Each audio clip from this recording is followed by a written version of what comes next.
pessoal do Covid Verificado, tudo bem? Antes de tudo eu queria agradecer imensamente o convite para participar com vocês e esclarecer algumas dúvidas acerca aí da biologia ou acerca da imunologia da infecção por SARS-CoV-2, a Covid-19.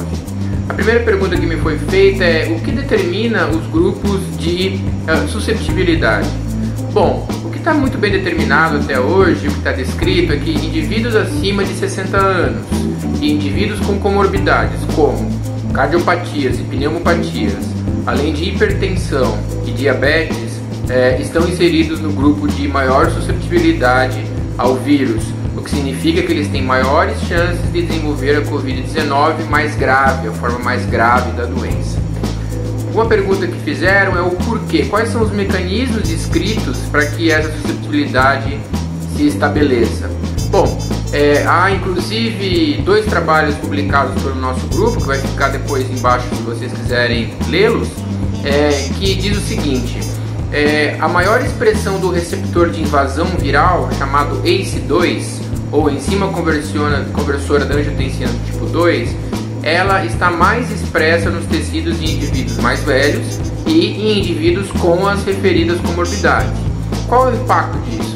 O impacto é que quando o vírus entra no corpo desses indivíduos, ele encontra uma maior facilidade de invasão tecidual e, consequentemente, uma maior facilidade de replicação viral. O que corrobora essa hipótese é o fato de que as crianças, aparentemente, não são mais susceptíveis, o que é uma diferença significativa em relação ao vírus da influenza.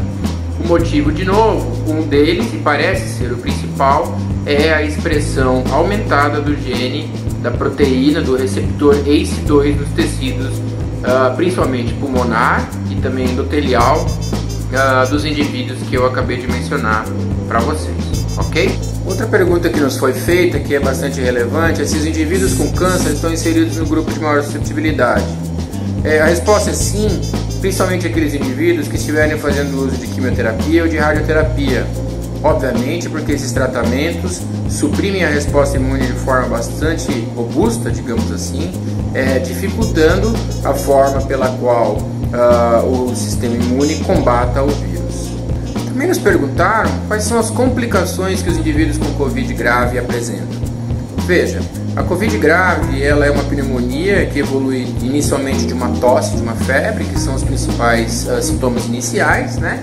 Que depois então evoluem para uma pneumonia aguda grave. Quais são as principais complicações? A principal complicação que o indivíduo apresenta é a baixa da saturação de oxigênio. Logicamente, porque com a replicação viral no tecido pulmonar e, consequentemente, com a destruição do tecido pelo próprio vírus e, mais ainda, pela exacerbação da resposta imune local, há uma dificuldade da troca gasosa de acontecer nesses pulmões. O que ainda está sendo elucidado de fato é quais são os mecanismos celulares e moleculares presentes nessas lesões. O que a gente já sabe até agora há um infiltrado inflamatório intenso, ou seja, uma exacerbação da resposta imune local, há a presença de um fenômeno chamado cytokine storm, ou tempestade de citocinas, que é nada mais do que a produção exagerada de citocinas pró-inflamatórias, como IL-1, IL-6, TNF-alfa e interferon tipo 1, por exemplo. E, eventualmente, há também o recrutamento de células como neutrófilos, pois alguns indivíduos podem apresentar, somada à pneumonia causada pelo SARS-CoV-2, a presença de bactérias, né? Com essas bactérias, há então o recrutamento de mais células, como neutrófilos, por exemplo, que podem, de fato, contribuir para a lesão. O que vale mencionar, que está sendo discutido e relatado recentemente, é a presença de microtrombos alveolares. Então, por algum motivo, está havendo uma coagulação intravascular nos alvéolos desses indivíduos, na verdade, às vezes até perifericamente, e esses microtrombos, eles também dificultam as trocas gasosas nos pulmões. Então, essas são as principais complicações que os indivíduos apresentam.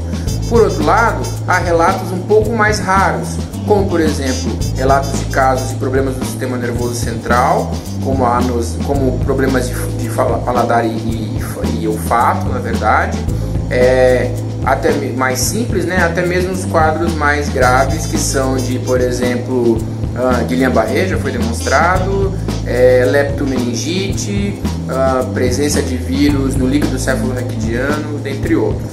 Alguns indivíduos também podem apresentar lesões intestinais. O vírus rapidamente se replica no tecido dos intestinos, no tubo gástrico, no tubo digestivo, e alguns indivíduos também podem apresentar lesões renais, a despeito de que ainda não entendemos por completo os mecanismos nesses outros eventos. Também nos foi questionado o fato de que recentemente o Ministério da Saúde colocou as mulheres gestantes e puérperas como de maior risco à infecção pelo SARS-CoV-2. De fato, essa é uma decisão um pouco mais de precaução do que baseada em relatos acerca da doença.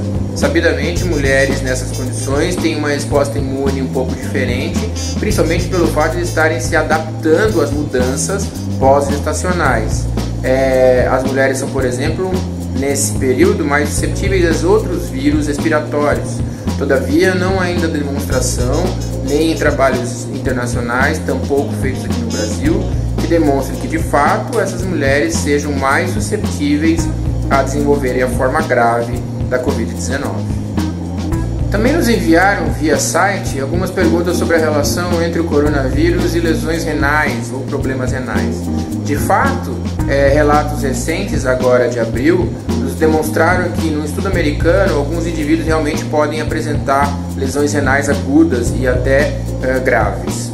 Ainda não sabemos de fato quais são os mecanismos presentes e que causam essas lesões.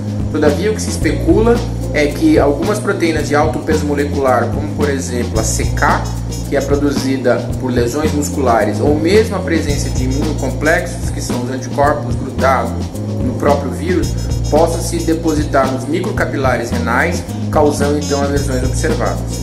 Todavia, repito, isso ainda precisa ser investigado de forma concreta. Ainda não há comprovação de que de fato indivíduos com alergias, como rinites, por exemplo, sejam mais suscetíveis do que outras pessoas. Esses dados ainda não foram levantados. Por fim, eu termino agradecendo mais uma vez o convite para contribuir para o trabalho de vocês, a página Covid Verificado. Acho que é um trabalho fantástico que vocês estão fazendo, a população, a sociedade em geral agradece. Pois a gente de fato é às vezes inundado por uma quantidade enorme de informações e nem todas elas são corretas. Então parabéns mesmo pelo trabalho e lembre-se, a Covid-19 é uma doença grave que precisa ser tratada com seriedade.